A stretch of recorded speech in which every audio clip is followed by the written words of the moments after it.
Hey guys, Prowl1701 here, and today we are going to talk about Blood Harvest by Terrence Dicks, which is one of the new Doctor Who adventures. I believe this came out in the early parts of the Wilderness years, and it came out in 1995, actually. I just checked the copyright. Now, it's written by Uncle Terrence and actually works as a sequel to State of Decay. Now, this was sent to me by one of my subscribers, who's also one of my patrons, the Flyattractor, who has sent me several books. Most of my books actually have probably come from him. He sent me 3 of them. He sent me the novelization of State of Decay, which I have read, and I'm going to talk about in just a minute before I talk about this one. And then he sent me this one and another one, which I can't remember the name of. I can't actually remember where the heck I put. I got to start on it, and actually I got to find it.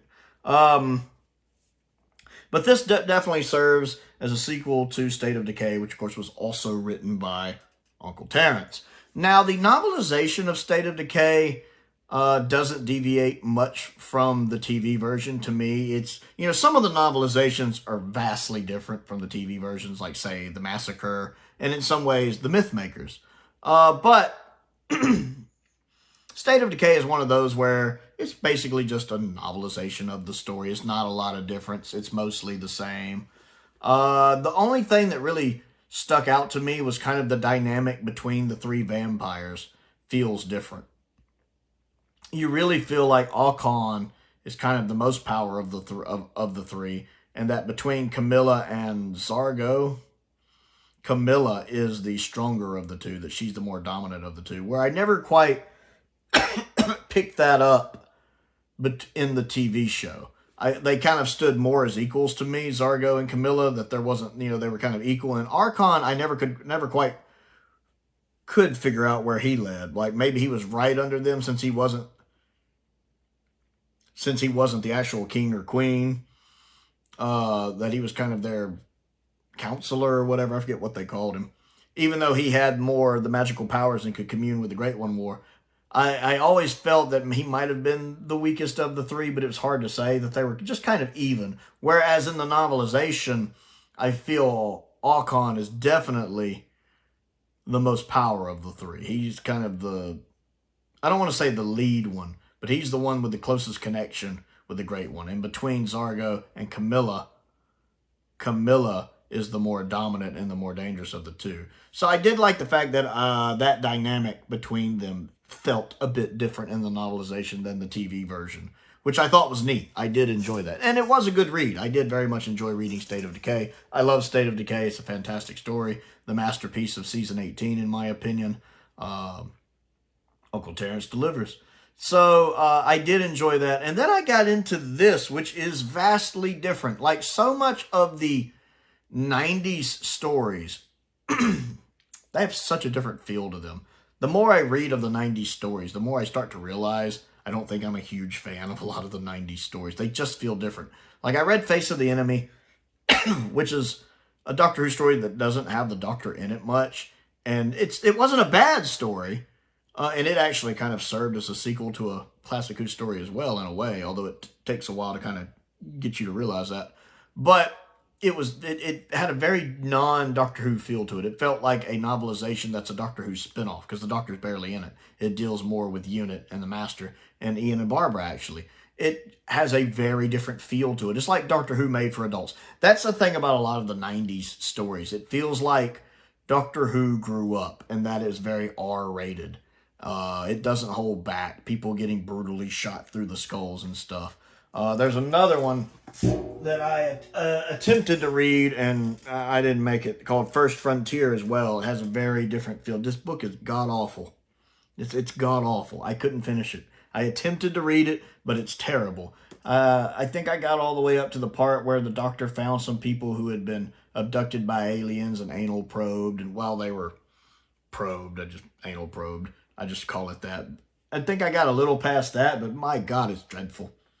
I don't think I can finish it. I know Flyattractor wanted me to do a review on it, but I don't think I can get through it because it's dreadful. It's utterly, it doesn't feel like Doctor Who. I don't get into this version of Ace either. I do not get into this version of Ace. She doesn't feel like Ace. I mean, maybe she feels like Ace 10 years after Classic Who ended. If she had, I mean, maybe 10 years of traveling with McCoy could do that to you. But I don't like this version of Ace, which is kind of the version we get in this either. Which at times, she's a little too dark to be Ace, and I don't like it. Now, this book, I enjoy to a degree. Even though it's Uncle Terrence, I'm a little disappointed with it. State of Decay, I don't think needed a sequel. I think you're kind of forcing a sequel here. I don't like that it forces a sequel. Also, it tries to make out that the planet had other castles and other villages, and I never get that from State of Decay. From State of Decay, I get that there's one castle, one group of lords, one village, and that's all that exists of this people on the planet. It's just the one village. There's no other villages. I could have sworn it even hints at that in State of Decay. But here they try to make out, well, there were actually other villages with other castles, with other lords, some of which to one degree or another were also affected by vampirism. I don't buy that idea. I just, immediately, the story kind of fails for me because I don't buy that plan. I just don't buy it. It doesn't, I don't like that idea. It doesn't work. Much like how I don't like Turn Left, because the linchpin of the episode is the doctor died in that one place because Donna wasn't there, and I never buy that. I don't think the doctor would have been so caught up that he didn't get out in time. I just don't buy it. And because I don't buy the linchpin of the episode, I don't buy the episode. I don't really like Turn Left that much. It's kind of the same thing here. Since I don't buy that setup, I have problems with this. Also, it's alternating between Bernice Summerfield and Romana, which seems like Romana 2, being on the State of Decay planet, dealing with the events going on that planet, with the lords seemingly coming back or vampires coming back. And it brings back characters like Ivo and the old man who ran the rebellion, the older guy who worked with computers, who gets killed brutally in the story, which is another reason I don't like it. I like that old guy in State of Decay. So the idea that he gets pretty gruesomely murdered, I don't like that. I don't like that at all. And then the other part of the story takes place like during Al Capone's time, like during the 20s. Or is it the 30s at that point? 20s, 30s up in there. And it's got Al Capone in it. And the doctor is Doc, a guy who runs kind of an independent saloon with all the territory. So it feels kind of like a gangster movie with Al Capone and, you know, the O'Banions and all of them vying for control. The doctor pretending to be kind of one of them, being stuck in the middle with this version of Ace. Again, I just do not care for. Doesn't feel like Ace. With a kind of stereotypical detective, private detective from that time, who's kind of a big, beefy guy. I kind of like his character. He's all right, I'll admit. The Seventh Doctor in it is fine. Romana and Bernice are fine. And then the Doctor is fighting some character, Agenor or something like that, which I don't know if it's from other books or not, but it's an interesting concept, because you think he's a vampire, but he's not a vampire.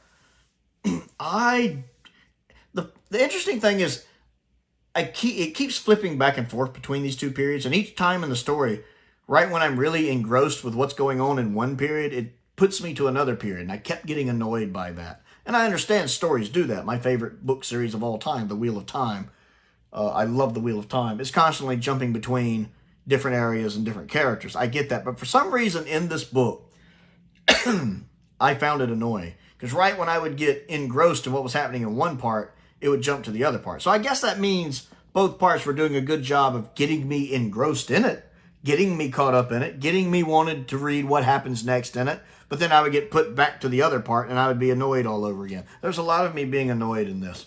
It wasn't a bad read. It's Uncle Terrence. It wasn't a bad read by any means. But again, I just do not like the tone some of these stories seem to be taking. Like, I've never read Longburrow, but I've also heard Longburrow's honestly not that good and did a lot of really dumb things. I think that's where the looms come from, and dear Lord, that's a stupid idea, in my opinion anyway.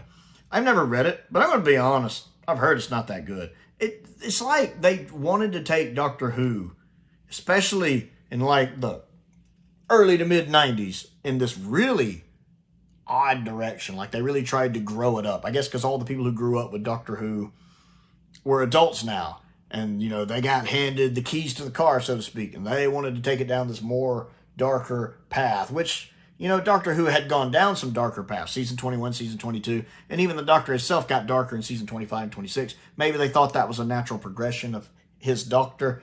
And again, what they do with Ace. The book is okay.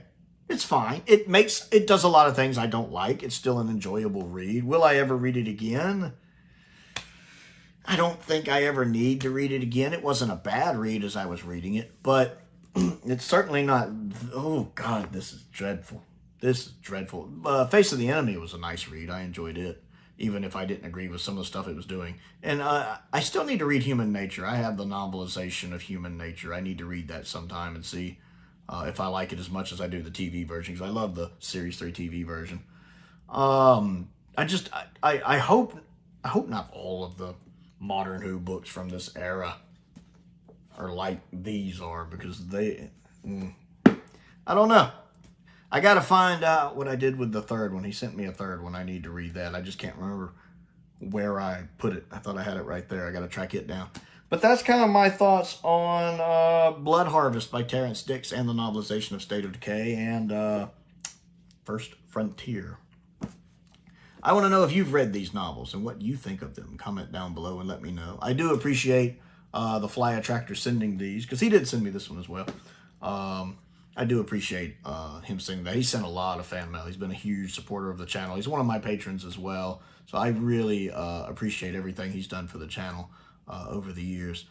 If there's anything you would like to send me, a link to my Patreon, yeah, let's go. Let's start with that. I do have a link to my Patreon down there. If you would like to support me on Patreon, that is down there. I want to give a shout out to some of my top tier patrons: Colin Coney, Sam Venning, Unknown 289, Finn Perkins, and Paul Gibbons. I appreciate all of their support, as I do the support of all of my patrons and my YouTube members.